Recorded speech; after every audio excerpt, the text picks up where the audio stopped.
अस्मद्गुरुभ्यो नमः अस्मत्परमगुरुभ्यो नमः अस्मत्सर्वगुरुभ्यो नमः श्रीमते रामानुजाय नमः श्रीमन् वेङ्कटनाथार्यः कृतार्कितकेसरी वेदान्ताचार्यं योगसंयुक्तां सदा हरि गुरुभ्यः तद्गुरुभ्यश्च नमः भागवतीमः गुरुमः सतत्राद्ये दम्पती जगदाम्बरी अशेषभूतेन नमः श्रीयोगी सर्वपरिचितैः विरातं महात्मानं श्रीमान् प्रकृतिः स्वयं शुक्लाम्बरं विष्णुं श्रीमानं शोकविषं प्रसन्नवदनं यस्याभ्यनुगलक्ष्याद्याः पारिषद्याः परशुतं युद्धं युद्धं सा ततं विश्वक्षेमं नमस्ते विद्याकारं सर्वसाक्षं सर्वशक्तिविदाधरं मुक्तिं तद्भारं विश्वक्षेमं तस्मै रामानुजया पात्रं येन वैराग्यदोषं शेनभ्यं जगन्नाथायेन योगां गिरीशं लक्ष्मीनाथसमारम्भान्यादयानयादयास्मदाचार्यं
திட்டுவங்களெல்லாம் அகவான் அறிவித்து வெற்றிகளை தந்தார்களே அத்திரத்திலான முதலாகி பெருமிழக்கெல்லாம் உரைத்தார் ஆரம்பம் அறிவித்தார்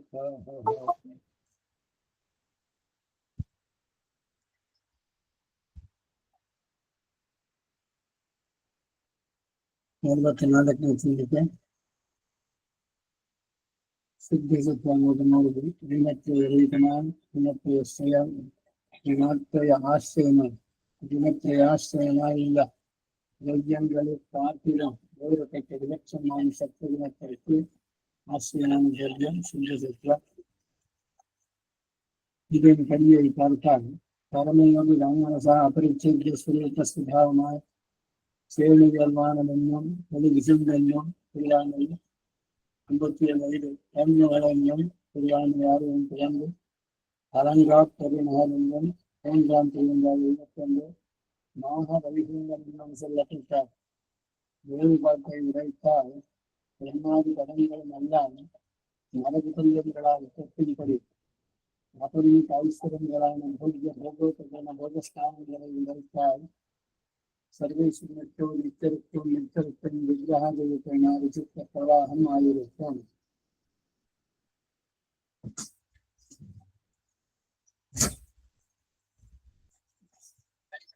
வைகுண்டದ ಬಂಧನೆ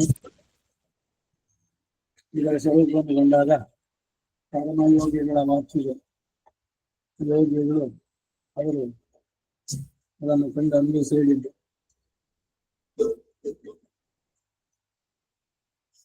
ರಾಮಾನುಜರ ವೈಕುಂಠ ಗದ್ಯ ಇರುವಂತೆ ಕರ್ಮಯೋಗಿಗಳ ವಾಕ್ಯಗಳು ಮನಸ್ಸಿಗೆ ಎದುಗದ ಇಷ್ಟೊಂದು ತಿಳಿಯೋದಕ್ಕಾಗದ ಸ್ವರೂಪ ಮತ್ತು ಸ್ವಭಾವವನ್ನು ಉಳ್ಳದ್ದಾಗಿ ಎಂದು ತೆಳಿ ವಿಷುಎಂದು ಕಾಮ್ಯುಲಹಂ ಎಂದು ಕಲಂಗಾ ಪೆರುನಹರ್ ಪರಿಣಾಮ ಹೊಂದದೇ ಇರುವಂತಹ ದಿವ್ಯ ನಗರ ವೈಗುಂಠಂ.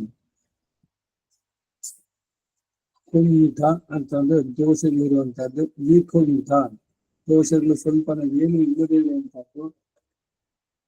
ಹೇಳಲ್ಪಟ್ಟ ಪ್ರಕೃತಿಯ ಪ್ರತ್ಯೇಕತೆಯನ್ನುಳ್ಳದಾಗಿ ಚತುರ್ಮುಖ ಬ್ರಹ್ಮ ಮೊದಲಾದ ಸ್ಥಾನಗಳೆಲ್ಲವೂ ಈ ವೈಕುಂಠದಿಂದ ನರಕಕ್ಕೆ ಸಮಾನವಾಗಿ ಕಂಡುಬರುವಂತೆ ಅಪರಿಮಿತವಾದಂತಹ ಐಶ್ವರ್ಯಗಳನ್ನುಳ್ಳಂತಹ ಭೋಗ್ಯ ಭೋಗ್ಯಕರಣ ಭೋಗ್ಯ ಸ್ಥಾನಗಳನ್ನು ಹೊಂದಿರುವುದಾಗಿ ಸರ್ವೇಶ್ವರನಿಗೂ ಮುಕ್ತನಿಗೂ ದೇಹ ಮೊದಲಾದ ಓಟುಗಳಲ್ಲಿ ಇರುತ್ತಾ ವಿಚಿತ್ರವಾದ ಪ್ರವಾಹ ಇದೆ. ಈ ಚಿರುವಿಕೆಯಲ್ಲಿ ಪರಮಪದದ ಸ್ವರೂಪ ಸ್ವಭಾವವನ್ನು ಸಂಗ್ರಹವಾಗಿ ನಿರೂಪಿಸಿದೆ. ಅದರ ಸ್ವರೂಪ ಸ್ವಭಾವವನ್ನು ಪರಮಯೋಗಿಗಳು ಕೂಡ ಮನಸ್ಸಿನಲ್ಲಿ ಮಾಡಿ ತಿಳಿಯಲಾರ. ಭಗವಂತನ ಹೇಗೆ ತಿಳಿಯೋಕ್ಕಾಗಲ್ಲ ಹಾಗೆ ವೈಕುಂಠವೂ ಅಷ್ಟೇ ಹೇಗೆ ಮಾಡಿ ತಿಳಿಯೋಕ್ಕಾಗಲ್ಲ. ಹಿತ್ತಿರದ್ದು ಶಾಶ್ವತವಾದದ್ದು, ಅಪರಾಜಿತ, ಅಯೋಧ್ಯ, ಸಾಕೇತ ಇವೆಲ್ಲ ಹೆಸರುಗಳು ಬಾಯಿನಲ್ಲಿ ಪೂರ್ಣವಾಗಿ ತೆರೆದಿದ್ದು ಇಷ್ಟು ಅಂತ ಹೇಳಲಿಕ್ಕಾಗಲ್ಲ. ವಕ್ತುಂ ಇದು ಇತಿ ಅಯೋಗ್ಯ ಅಂತಾರೆ ವೈಕುಂಠ ಯೋಗದಲ್ಲಿ. ಅಯೋಗ್ಯ ಅಂದ್ರೆ ಬಾಯಿನಲ್ಲಿ ಹೇಳೋಕ್ಕಾಗಲ್ಲ. ಅದ್ರ ಬೆನಿಫಿಟ್ ಇಷ್ಟು, ಅದರಲ್ಲಿ ಅಲ್ಲಿರುವಂತಹ ವೈಭವಗಳು ಇದೆಲ್ಲ. ಕರ್ಮಯೋಗದಲ್ಲೂ ಕೂಡ ಮನಸ್ಸಿನಲ್ಲಿ ತಿಳಿಯಲಾಗುವ, ಮಾತಿನಲ್ಲಿ ಹೇಳಲಾಗುವ, ಹೇಳಿದ್ರೆ ಅದರ ಹೇಳಕ್ಕೆ ಆಗಲ್ವ ಅಂತ ಪೂರ್ಣವಾಗಿ ಹೇಳಕ್ಕಾಗಲ್ಲ ಅಂತ ಅಷ್ಟೇ ಇಲ್ಲ ಅರ್ಥ. ಇಲ್ಲವೇ ಇಲ್ಲ ಅಂತಲ್ಲ. ಅದನ್ನು ಅನೇಕ ಶ್ರೀಮಂಗಿ ಕುರಿತಾರೆ. ಪರಮಾಕಾಶ, ಪರಮಂ ಗೋಮ, ಒನ್ನುಲಹೆ, ಒಂದೊಂದು ಚಿನ್ನದ ಉಲಹ ಲೋಕ, ಚಿನ್ನದ ಲೋಕ ಇತ್ಯಾದಿ. ಇದರಿಂದ ಭೂತಾಕಾಶಕ್ಕಿಂತ ಬೇರೆಯಾದದ್ದು, ಈ ಪಂಚಭೂತಗಳಿಗೆಲ್ಲ ಇದಕ್ಕಿಂತ ಬೇರೆಯಾದದ್ದು, ಈ ಗುಣಗಳಿಗೆ ಆಶ್ಚರ್ಯವಾದ ಪ್ರಗತಿಗಿಂತಲೂ ಬೇರೆಯಾದದ್ದು. ಇದಕ್ಕೆ ಅದನ್ನ ಅಪರಾಕೃತ ಅಂತ ಕರೆದು ಅದನ್ನು ತಿಳಿದಾಗ ಅದರ ಮುಂದೆ ಈ ಇಂದ್ರಲೋಕ, ಬ್ರಹ್ಮಲೋಕ ಎಲ್ಲ ಲೋಕಗಳು ಏನೇನಿದೆಯೋ ನರಕ ಸಮಾನ. ಯಾಕೆ ಅಂತಂದ್ರೆ ಈ ಯಾವ ಲೋಕದಲ್ಲಿ ಎಲ್ಲ ಮಹಾಪ್ರಭುಗಳ ನಾಶವಾಗುವಂಥದ್ದು ಇದೆಲ್ಲ. ಅಲ್ಲಿ ಹೋಗಿ ಪಡೆಯುವಂತ ಭೋಗಗಳು ಎಲ್ಲ ಬೇಡ ಲಭಿಸಬೇಕು. ನನ್ನ ಪುಣ್ಯ ಮುಗಿದ ತಕ್ಷಣ ಅವನು ವಾಪಸ್ ಕಳಿಸ್ತಾರೆ. ಇಲ್ಲ,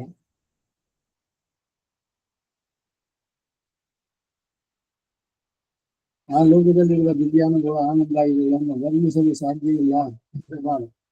ಇಷ್ಟು ಮಾತ್ರ ಹೇಳ್ಬೋದಲ್ಲ, ಅದರ ಆನಂದ ಎಷ್ಟು ಎಂದು ಹೇಳಲಾಗುವುದಿಲ್ಲ.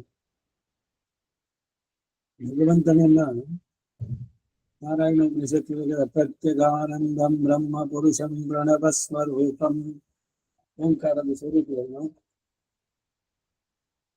ಅವನ ಆನಂದ ಇಷ್ಟೊಂದು ಹೇಳಲಿಕ್ಕಾಗಲ್ಲ. ಆನಂದಂ ಧರ್ಮೇ ದಿವ್ಯಜಾನಾತೆ ಆನಂದಾದ್ಯೇವ ಕಲ್ವಿಮಾನಿ ಭೂತಾನಿ ಜಾಯಂತೆ ಆನಂದೇನ ಜಾತಾನಿ ಜೀವಂತಿ ಆನಂದಂ ಪಡೆಯಂತೆ ಅಭಿಸಂವಿಸಂತಿ ಇವೆಲ್ಲ ಹೇಳ್ತಾವಲ್ಲ.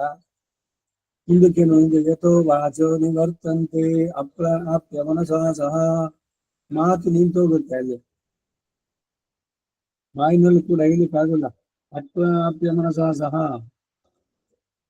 ಆನಂದದ ಸಾಕಾರ ರೀತಿಯನ್ನು ಭಗವಂತ ಅಂತ. ಹಾಗೆ ಭಗವಂತ ಹೇಗೆ ಮನಸ್ಸಿನಲ್ಲೂ ಪೂರ್ಣವಾಗಿ ಕಲ್ಪಿಸೋಕ್ಕಾಗಲ್ಲ, ಹಾಗೆ ವೈಕುಂಠ ದಿವ್ಯವಾದದ್ದು. ಅದರ ಸುತ್ತಳತೆ ಏನು ಇವೆಲ್ಲ ನಾವು ಹೇಳಲಿಕ್ಕಾಗಲ್ಲ. ಈ ಪರಮಪದ ಪರಮೇಶ್ವರನಿಗೂ ನಿತ್ಯರಿಗೂ ಮುಕ್ತರಿಗೂ ಅದು ಆವಾಸ ಸ್ಥಾನ. ಪರ್ಮನೆಂಟಾಗಿ ಅಲ್ಲೇ ಇರುವಂತಹದ್ದು, ಅಲ್ಲಿ ವಾಪಸ್ ಬರುವುದು ಇಲ್ಲವೇ ಇಲ್ಲ. ಇದನ್ನೆಲ್ಲ ಉಪನಿಷತ್ತುಗಳು ಹೇಳುತ್ತೆ. ನಜ ಪುನರಾವರ್ತತೆ, ಅವ್ರು ವಾಪಸ್ ಬರುವುದಿಲ್ಲ. Never return to this world. ಈಶ್ವರನ ದಿವ್ಯಗಳ ವಿಗ್ರಹ, ನಿತ್ಯರ ಮುಕ್ತರ ಶರೀರಗಳು, ಅಲ್ಲಿರುವ ಮಂಟಪ, ಗೋಪುರ ಮೊದಲಾದವೆಲ್ಲ ಈ ಅಪ್ರಾಂತದ ಸಿದ್ಧ ಸತ್ಯದಿಂದ ಆದವು ಎಂಬ ಶಾಸ್ತ್ರಗಳಿಂದ ತಿಳಿದು ಬರುತ್ತೆ. ಸುಧಾಲೋಪನಿಷತ್ತು ಕಲಿಸಿದ್ದೀವಿ. ಇದೆಲ್ಲ ವೈಕುಂಠದ ವರ್ಣನೆಯನ್ನ, ಅಲ್ಲಿರುವಂತವ್ರನ್ನ ಇದೆಲ್ಲ ಎತ್ತಿಸುತ್ತೆ. ಇದು ಅನಾದಿಯಾದದ್ದು, ಬಿಗಿನಿಂಗ್ಲೆಸ್, ಅಂತ್ಯವಿಲ್ಲದ್ದು, ಸದಾ ಇರುವಂತಹದ್ದು. ಅದಕ್ಕೆ ಅದು ನಿತ್ಯ, ಶಾಶ್ವತ, ಆಶ್ಚರ್ಯಕರವಾದ ವಿಚಿತ್ರವಾದ ಪ್ರವಾಹ ಇದರಲ್ಲಿ ನಿತ್ಯವಾಗಿ ಅದು ಇದೆ, ಎಂದೆಂದಿಗೂ ಇರುವಂತಹದ್ದು. ಭಗವಂತನ ಸೃಷ್ಟಿ, ಸ್ಥಿತಿ ಮತ್ತೆ ಪ್ರಳಯ ಇದು ಯಾವುದಕ್ಕೂ ಅದು ಆಗುವುದೇ ಇಲ್ಲ.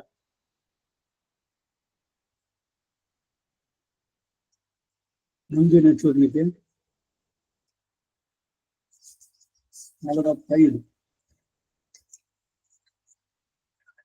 ಇಪ್ಪಡಿ ಅನಂತಂಗಳಾன ಜನಪದ ನಗರ ವಿಮಾನ ಮಂಡಪ ಗೋಪುರಾದಿ ವಿಭಾಗங்களை உடைத்தான திவ்ய ரோகத்தில் பிரதானதமமான திருமாமணி மண்டபத்திலே ಅನಂತ ದೇವತಾತ್ಮಕமான ದಿವ್ಯ ಯೋಗ ಪರ್ಯಂತ ವಿಶೇಷತ್ತಿದೆ ತ್ರಿವಿಧ ಚೇತನರೆയും ತ್ರಿವಿಧ ಅಚೇತನங்களையும் சுவாதீனங்களாக்கிக் வைகுண்டேது பரையலோகே நைந்து புராண இத்தியாதிகள் படிய சர்வசேஷியான சுயக்கத்தில் எழுந்து அருள் இருக்கும்படி முமுட்சு தசையில் நித்தியானுசந்தேனமாய் முக்த தசையில் ನಿತ್ಯ ಅನುಭಾವ್ಯಮಾಗಿ இருக்கும். ಹೀಗೆ ಎಣಿಕೆಗೆ ಬರೆದಂತಹ ಜನಪದ ದೇಶಗಳು, ನಗರಗಳೇನು, ವಿಮಾನಗಳೇನು, ಮಂಟಪ, ಗೋಪುರಾದಿಗಳೇನು ಮೊದಲಾದ ವಿಭಾಗಗಳನ್ನು ಉಲ್ಲೇಖಿಸಿದಂತಹ ದಿಗುಲೋಕದಲ್ಲಿ ಮುಖ್ಯವಾದದ್ದು ತಿರುಮಾಮಣಿ ಮಂಟಪ.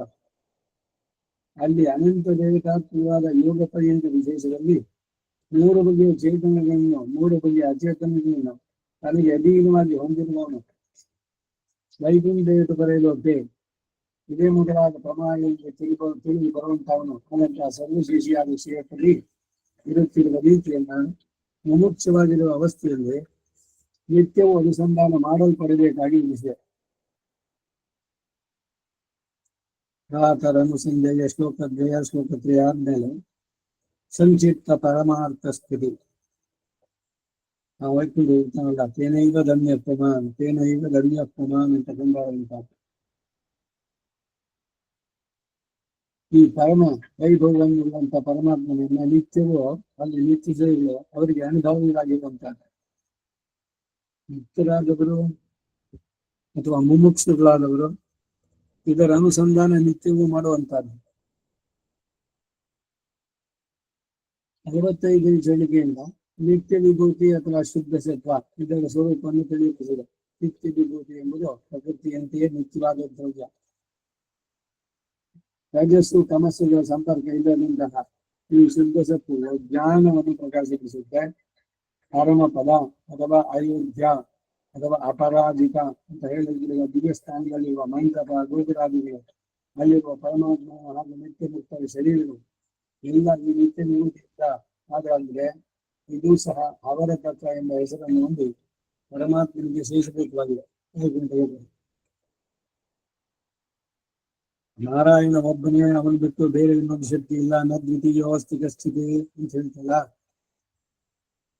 ಅದಕ್ಕಾಗಿ ಇದು ಬೇರೆ ನಾವಾದ್ರೆ ಭಗವಂತನಿಂದ ಅಂದ್ರೆ ಭಗವಂತನಿಗೆ ಶೇಷಭೂತವಾಗಿರೋದು. ಯಾಕಂದ್ರೆ ಭಗವಂತನೇ ಅಲ್ಲಿರೋದು. ಚೇತನ ಅಚೇತನಾತ್ಮಕಂ ಎಲ್ಲವೂ ಕೂಡ ಭಗವತ್ ಶರೀರ. ಸರಾಸರಾಣಿ ಸರ್ವಾಣಿ ಸರ್ವಂ ಭಗವದ್ವತ್ ಹೇಳ್ತೀವಿ. ಆ ಪರಮಾತ್ಮ ಅಂತಂದ್ರೆ ಚೇತನ ಅಚೇತನ ತ್ರಿವಿಧ ಚೇತನ ಇವುಗಳನ್ನೆಲ್ಲ ತನ್ನ ಶರೀರವಾಗಿ ಇಲ್ಲವಿ ಇಲ್ಲಿರೋದೆಲ್ಲ ಅವನಿಂದ ಸ್ವರೂಪ ಅಂತ ಹೇಳ್ಬಿಟ್ಟು ಅಲ್ಲಿ ವೈಕುಂಠ ಅಂದ್ರೆ ಇವರೆಲ್ಲ ಅಲ್ಲಿದ್ದಾರಂದ್ರೆ ಇದು ಲೀಲಾ ವಿಭೂತಿ, ಅದು ನಿತ್ಯ ವಿಭೂತಿ. ನಿತ್ಯ ವಿಭೂತಿಯಲ್ಲಿ ಅವನು ಮುಕ್ತರು ಇವರ ಜೊತೆ ಸದಾ ಅವರಿಂದ ಸೇರಿಸಲ್ಪಡುತ್ತಾನೆ. ಅವರ ಕೈಗೆ ಸ್ವೀಕರಿಸ್ತಾ ಅಲ್ಲಿದ್ದಾನೆ. ಮುಕ್ತರಾದವರು, ನಿತ್ಯರಾದವರು ನಿತ್ಯ ಭಗವಂತ. ಅವನ ಪರಿಪರ ಸಮಸ್ತ ಪರಿವಾರಾಯ ಸರ್ವಮೂಲ ವಿಗ್ರಹಾಯ ಶ್ರೀಮತೆ ನಾರಾಯಣಾಯ ನಮಃ. ಅಷ್ಟಾಕ್ಷಿ ಜಪದಲ್ಲಿ ಧ್ಯಾನ ಶ್ಲೋಕ ಸವ್ಯಂ ಪಾದಂ ಪ್ರಸಾರ್ಯಶ್ಚೇತ ದುರಿತಹರಂ ದಕ್ಷಿಣಂಚ ಜಾನುನ್ಯಾದಾಯ ಸಂಗೀತರಂ ನಿತರ ಭುಜಂ ನಾಗಬೋಧಿಯಾಯ ಪಶ್ಚಾತ್ ಬಾಹುದ್ವಯೇನ ಪ್ರತಿಭಟಿಸಮನಿ ಧಾರೀಂ ಶಂಕಚಕ್ರೆ ದೇವೀಭೂಷಾದಿಜುಸ್ತೋ ಜನ್ಯತೆ ಜಗತಾಂ ಸನ್ನಿ ವೈಕುಂಠನಾಥಃ. ಆ ವೈಕುಂಠನಾಥನಲ್ಲಿ ಕವಿನ ಮುಂದೆ ಇಟ್ಟುಕೊಳ್ಳಬೇಕು. ವೈಕುಂಠದಲ್ಲಿ ಭಗವಂತ ಹೇಗಿದ್ದಾನೆ, ಪರವಾಸುದೇವನ ರೂಪ. ಅದು ನಿತ್ಯ ವಿಭೂತಿಗೆ ಹೇಗೆ ನಾಯಕನಾಗಿ ಹಾಗೆ ಲೀಲಾ ವಿಭೂತಿಗೂ ಒಮ್ಮೆ ನಾಯಕನ್. ಅವರ ಸಂಕಲ್ಪ ಎಲ್ಲವೂ ನಡೆಯೋದು. ಈ ಲೀಲಾ ವಿಭೂತಿ ಅನ್ನೋದಕ್ಕೆ ಉಂಟು ಸೃಷ್ಟಿ ಪ್ರಳಯ ಇದೆಲ್ಲ ಆಗುವಂತಹದ್ದು, ಪರಿಣಾಮ ಹೊಂದೋದು. ಇದು ಪ್ರಗತಿ ತ್ರಿಗುಣಾತ್ಮಕವಾದದ್ದು. ಇಲ್ಲಿ ಸೃಷ್ಟಿಸಿದಂತಹ 14 ಲೋಕಗಳ ಬ್ರಹ್ಮಾಂಡ ಅಂತದ್ದು, ಅಖಿಲಾಂಡ ಕೋಟಿ ಬ್ರಹ್ಮಾಂಡಗಳು ಇವೆಲ್ಲ ಈ ಹುಟ್ಟು ಉಂಟು, ಅದಕ್ಕೆ ಸಾವು ಉಂಟು. ಅಂದ್ರೆ ಹೆಂಗೆ ಪ್ರಳಯದಲ್ಲಿ ಎಲ್ಲವೂ ಇಲ್ಲವಾಗುತ್ತೆ. ಮತ್ತೆ ಅವನು ಯಾವಾಗ ಸಂಕಲ್ಪ ಮಾಡ್ತಾನೆ ಅವಾಗ ಸೃಷ್ಟಿ. ಆದರೆ ಈ ವೈಕುಂಠ ಶುದ್ಧ ಸತ್ವ ವಿಷ್ಣು ಪರಮಂ ಪಾದಂ ಅಂತ ಹೇಳ್ತಿರಲ್ಲ, ಅದು ಒಂದೊಂದು ಸದಾ ಇರುವಂತಹ ಶುದ್ಧ ಸತ್ವ ಅದನ್ನು ತಿಳಿಸುತ್ತೆ. ಅಲ್ಲಿರುವ ಮಂಕಟ ಗೋಪುರಾದಿಗಳು, ಅಲ್ಲಿರುವ ಪರಮಾತ್ಮ ಹಾಗೂ ನಿತ್ಯ ಮುಕ್ತರ ಶರೀರಗಳು ಈ ಎಲ್ಲ ನಿತ್ಯ ವಿಭೂತಿಯಿಂದ ಆದರೆ ಆಗಿದೆ. ಇದು ಸಹ ಅವರ ತತ್ವ ಎಂಬ ಹೆಸರನ್ನು ಹೊಂದಿ ಪರಮಾತ್ಮನಿಗೆ ಶ್ರೇಷ್ಠಭೂತವಾಗಿರುವಂತ ಮಾಮಣಿ ಮಂಡ ಭಕ್ತಿ ಅಂದ ನಿಲ್ಪೇ ಭಕ್ತಿ ಅಡಿಯರು ಅಳಿರುಂದಮೈ. ವೈಕುಂಠದಲ್ಲಿ ಹೋದಾಗ ಅವನನ್ನ ಅಲ್ಲಿ ಹೇಗೆ ಎದುರುಗೊಂಡು ಇವುಗಳನ್ನೆಲ್ಲ ಅಲ್ಲಿ ತಿಳಿಸಿದ್ರು. 46ನೇ ಶ್ಲೋಕ. இப்பராவர கற்பங்கள் இரண்டுக்கும் ஓரோர் ஆபாரங்களாலே சாதர்யம் உண்டேயாகிலும் விசேஷாகாரங்களாலே வேறுபட்டு ಶೇಷ ಶೇಷಿ ಭಾವ, ನಿಯಂತ ನಿಯಾಮ್ಯ ಭಾವ, ವ್ಯಾಪ್ಯ ವ್ಯಾಪಕ ಭಾವ, ஆதார ஆதேய பாவாதிகளாலே இவை ஒன்று நிற்கும் நிலை பிரணவத்திலும் சத்திய சப்தத்திலும் புருஷ சப்தத்திலும் நாராயண சப்தத்திலும் புருஷோத்தம சப்தத்திலும் கரந்த பாலுள்ளையே போல் திருவாய்மொழி யோர்த்தோ அடியேன் உள்ளான் திருவாய்மொழி என்று 2 ஊனில் உயிரில் உணர்வினில் நின்ற ஒன்றை திருவாய்மொழி 4 உலகு நின்னோர் வன்னி நிற்க வேறு நிறுத்தி திருச்செந்த விருத்தம் 12 ಇತ್ಯಾದಿಗಳು ಸುರಂಗನ್ನು ಸಂದಿಗ್ಧ ಅದರ ಅನುಸಂಧಾನವನ್ನ ಆಯುರ್ವೇದಗಳಿಗೆ ಅನುಭವಿಸಿ ಹಾಕ್ತಾರೆ. ಈ ಪರಿ ಮತ್ತು ಅವನ ಎಂಬ ಎರಡಕ್ಕೂ ಒಂದೊಂದು ಆಕಾರದಲ್ಲಿ ಸಾಧನೆ ಇರುತ್ತಿದ್ದಾದ್ರೂ ಕೂಡ ವಿಶೇಷ ಆಕಾರಗಳಿಂದ ಪ್ರತ್ಯೇಕತೆಯ ಸಿದ್ಧರಾಗಿ ಶೇಷಶೇಷಿ ಭಾವ, ನಿಯಂತೃ ನಿಯಾಮ್ಯ, ವ್ಯಾಪ್ಯ ವ್ಯಾಪಕ, ಆಧಾರ ಆಧೇಯ ಇವುಗಳಿಂದ ಇವು ಹೊಂದಿಕೊಳ್ಳುವ ಸ್ಥಿತಿ ಪ್ರಣವದಲ್ಲಿಯೂ ಸತ್ಯ ಶಬ್ದದಲ್ಲೂ ಪುರುಷ ನಾರಾಯಣ ಶಬ್ದದಲ್ಲಿ ಪುರುಷೋತ್ತಮ ಶಬ್ದದಲ್ಲಿ ಇದನ್ನು ಅನುಸಂಧೇಯವಾದದ್ದು. ಇದನ್ನ ಕರೆದ ಹಾಲಿನಲ್ಲಿ ತುಪ್ಪದಂತೆ ನನಗೆ ಅಂತರ್ಯಾಮಿಯಾಗಿದ್ದಾನೆ, ದೇಹಕ್ಕೂ ಸ್ವಾಮಿಯಾಗಿದ್ದಾನೆ ಎಂದು ನನ್ನ ಪ್ರಾಣಕ್ಕೂ ಜ್ಞಾನಕ್ಕೂ ಎಲ್ಲಕ್ಕೂ ಅಂತರ್ಯಾಮಿಯಾಗಿರುವವನು ಆದಂತಹ ಪ್ರಪಂಚವು ನಿನ್ನನ್ನು ಕೂಡಿ ಒಂದಾಗಿರುವ ಮೂಲ ಕಾರಣನಾದವನು ಎಂದು ಇದೇ ಮೊದಲಾದವು ಕೂಡ ಸಂಗ್ರಹವಾಗಿ ಇವುಗಳನ್ನು ಅನುಸಂಧಾನ ಮಾಡುತ್ತಾರೆ.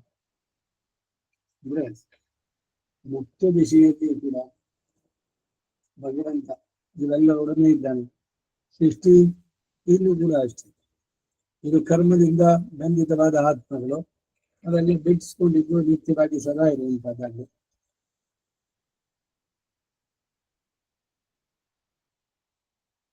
ಪರತತ್ವ ಅವರ ತತ್ವ ಎಂಬ ತತ್ವಗಳು 2.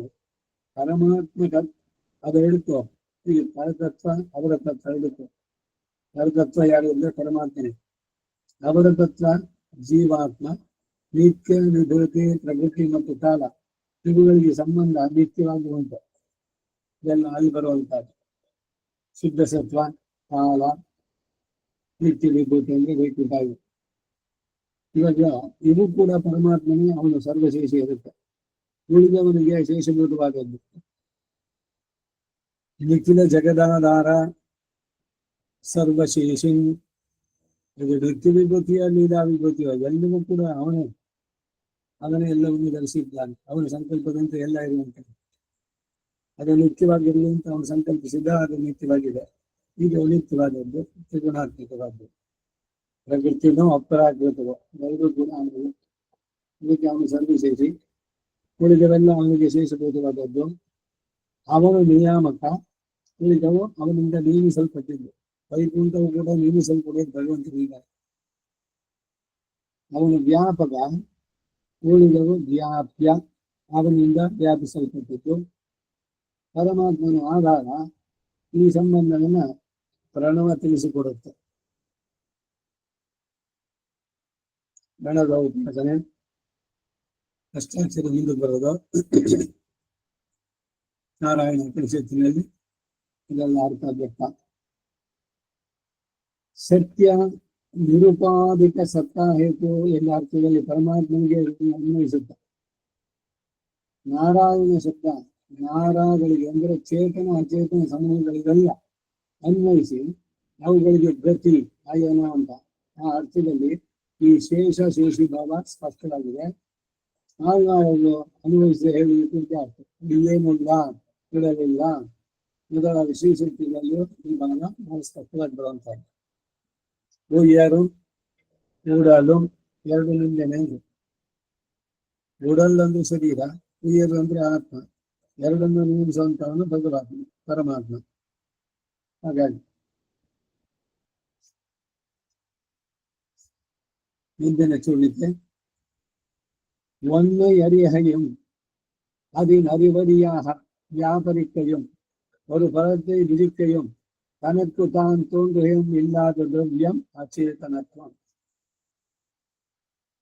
ಒಂದು ತತ್ವವನ್ನು ತಿಳಿಯುವುದು, ಆ ಅರಿವಿಗೆ ಅನುಗುಣವಾಗಿ ವ್ಯಾಪಿಸುವುದು, ಒಂದು ಫಲವನ್ನು ಅನುಭವಿಸುವುದು, ತನಗೆ ತಾನು ಪ್ರಕಾಶಿಸುವುದು, ಇದು ಯಾವುದು ಇಲ್ಲದೆ ಇರುವಂತಹ ದ್ರವ್ಯ ಅದು ಅಚೇತನ.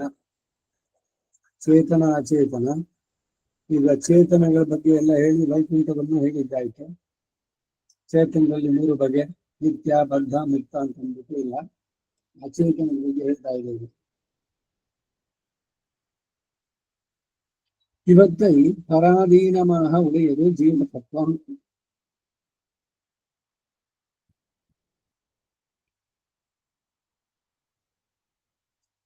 ಚೂಣಿಕೆಯಲ್ಲಿ ಚೇತನನ ವೈಶಿಷ್ಟ್ಯವನ್ನು ಸೂಚಿಸುತ್ತೆ. ಜ್ಞಾನವನ್ನು ತಿಳಿಯುವ ಶಕ್ತಿ, ಅದರಂತೆ ನಡೆಯುವ ಶಕ್ತಿ, ತನಗೆ ತಾನೇ ಪ್ರಕಾಶಿಸುವ ಸ್ವಯಂ ಪ್ರಕಾಶತ್ವ, ಇವೆಲ್ಲ ಚೇತನ ವೈಶಿಷ್ಟ್ಯ. ಆದ್ರೆ ಅಚೇತನಕ್ಕೆ ಇದು ಯಾವುದೂ ಇಲ್ಲ. ಈ ಅಚೇತನವಾದಂತಹದ್ದು ಪಂಚಭೂತಗಳಿಂದ ಉಂಟಾದದ್ದು, ತ್ರಿಗುಣಾತ್ಮಕವಾದದ್ದು ಪ್ರಕೃತಿ. ಇದನ್ನ ಪರಾಧೀನವಾಗಿರುವಂತಹ ತತ್ವ ಜೀವತತ್ವ. ಶರೀರ ಪಂಚಭೂತಗಳಾದದ್ದು ಭಗವಂತನಿಂದ ಇವನ ಕರ್ಮಕ್ಕೆ ಸರಿಯಾಗಿ ಆಯಾ ಶರೀರ ಕೊಟ್ಟಿದ್ದು. ಯಾವುದೇ ಒಂದು ಜೀವಿ ಈ ಲೋಕದಲ್ಲಿ ಉಂಟಾಗಬೇಕಾದ್ರೆ ಅದಕ್ಕೊಂದು ಕಾರಣಕರ್ತ, ಅವನ ಸೃಷ್ಟಿನಲ್ಲಿ ಒಂದು ಪುರುಷ ಒಂದು ಹೆಣ್ಣು, ಅವರ ಸಂಯೋಗ, ಅದರಿಂದ ಉಂಟಾಯ್ತು. ಸೊ ಈಗ ಶರೀರಕ್ಕೆ ಕಾರಣಕರ್ತರಾದವರು ಸಾಮಾನ್ಯವಾಗಿ ಹೇಳುವುದು ತಂದೆ ತಾಯಿಗಳು, ಅವರು ಇರೋದ್ರಿಂದ ಇವನು ಮಗ ಹುಟ್ಟಿದ ಅಂತ. ಆದ್ರೆ ಬರೀ ಇದೊಂದು ವ್ಯಾಜ ಅಂತ ಹೇಳುವಂತದ್ದಷ್ಟೇ. ಇದನ್ನ ಇನ್ನು ಸ್ವಲ್ಪ ನೀವು ವಿಚಾರ ಮಾಡಿ ನೋಡಿದ್ರೆ ತಂದೆ ತಾಯಿ ಸೇರಿದಾಗಲೆಲ್ಲ ಮಕ್ಕಳು ಹುಟ್ಟಿದಾರ. ಅವರು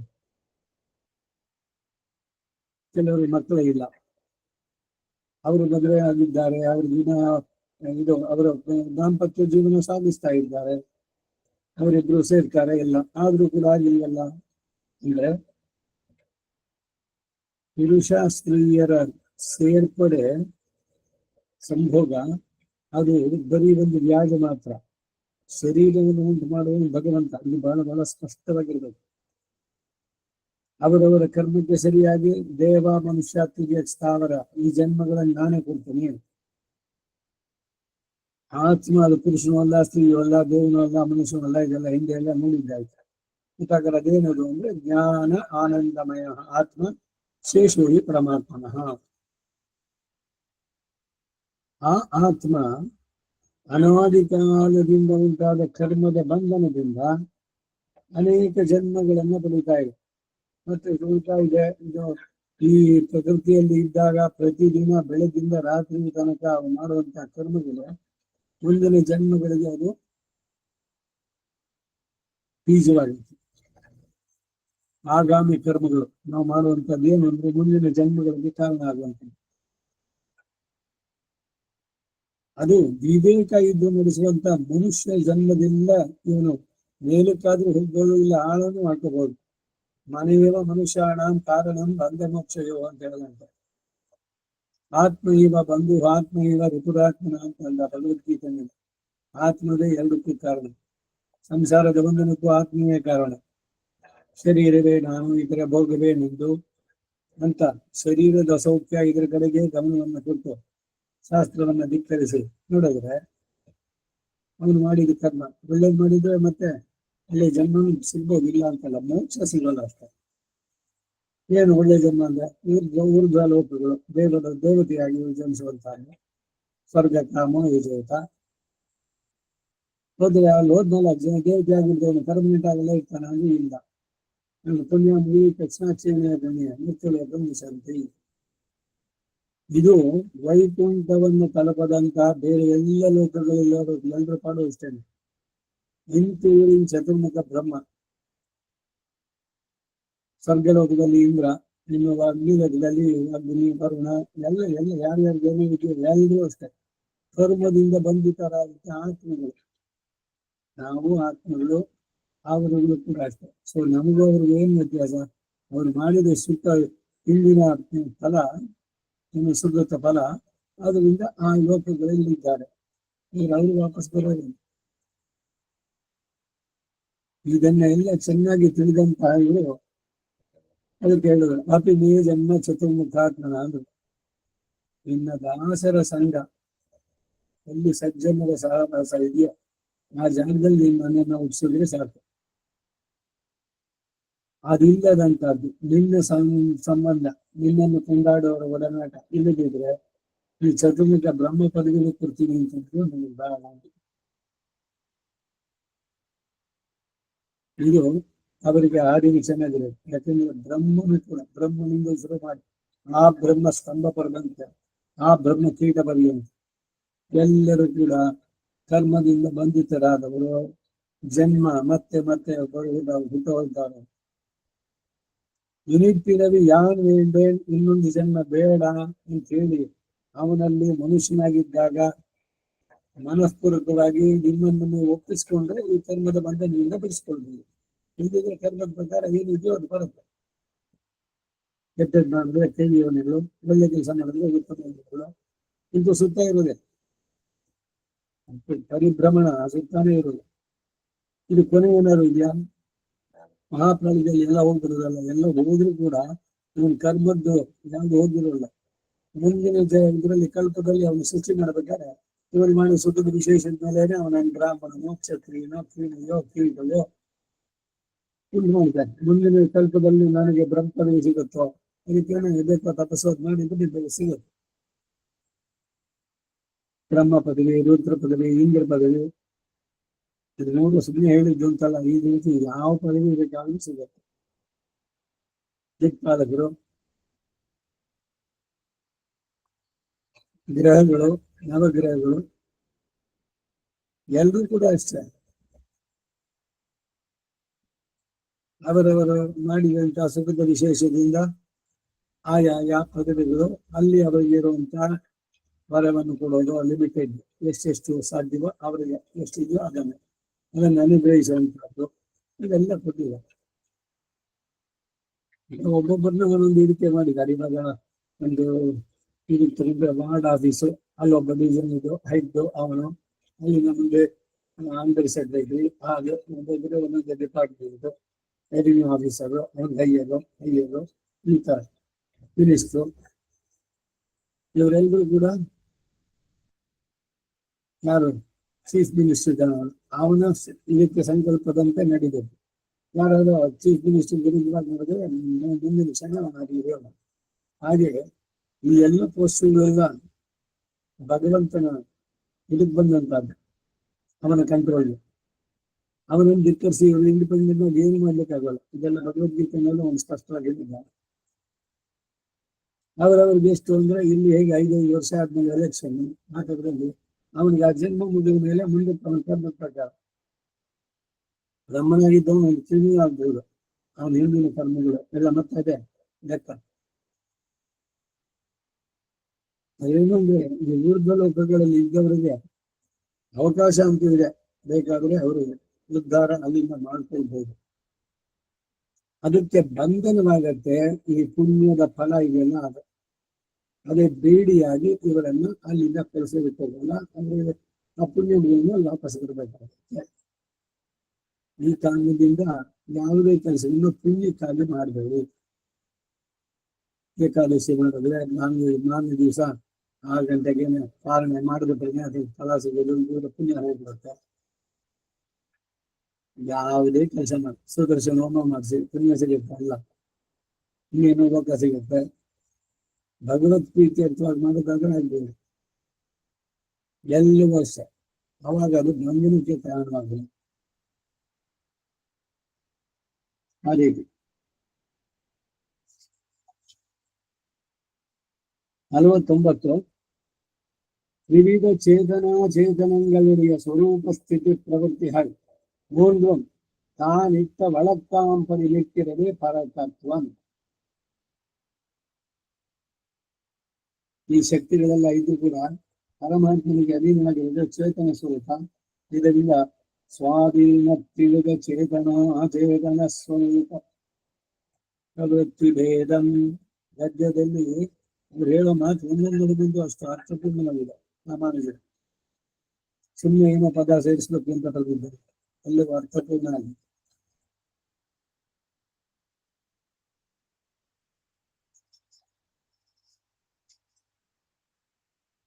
ತ್ರಿವಿಧ, 3 ಬಗೆಯಾಗಿ ಚೇತನ, ಅಚೇತನಗಳು 3, ಚೇತನಗಳು 3. ಇವುಗಳೆಲ್ಲದರ ಸ್ವರೂಪ ಸ್ಥಿತಿ ಪ್ರವೃತ್ತಿಗಳೆಲ್ಲ ತನ್ನ ಸಂಕಲ್ಪಕ್ಕೆ ಅನುಗುಣವಾಗಿ ನಡೆಯುವಂತೆ ಒಂದು ರೀತಿ ಇರುವಂತಹದ್ದು ಪರತತ್ವ. ಅವರನ್ನು ಅದಕ್ಕೆ ಪರತತ್ವ, ಪರಮಾತ್ಮ, ಪರಬ್ರಹ್ಮ, ಪರಂಜ್ಯೋತಿ ಈ ಎಲ್ಲ ಸಂಬೋಧನೆಗಳಿಂದ ಭಗವಂತನನ್ನು ಹೇಳಿದೆ.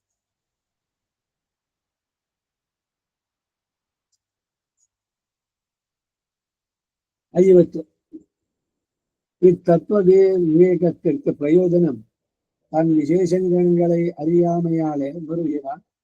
பிரகிருதி ஆத்ம பிரமமும் விசேஷத்தை அறியாமையாலே வருகிற சுதந்திராத்ம பிரமமும் கழிந்து தன்ன சுரூபத்திற்கு தியாஜ்ய உபாதய புருஷார்த்தங்களை தெளிந்து விபரீத அபிசந்தி நிவೃತ್ತಿயும் பிராப்திய ருச்சியும் பிறந்து ಪ್ರಾಪಕ ಸಾಪೇಕ್ಷನಾಹಿ. ಕಡೆಯಲ್ಲಿ ಪರಿಸ್ಥಿತಿ ಹೇಳಿದಂತೆ ಈ ತತ್ವ ಮಾತೃಕ ಗ್ರಂಥ ಇದು ಒಂದು ರಹಸ್ಯ ಗ್ರಂಥ.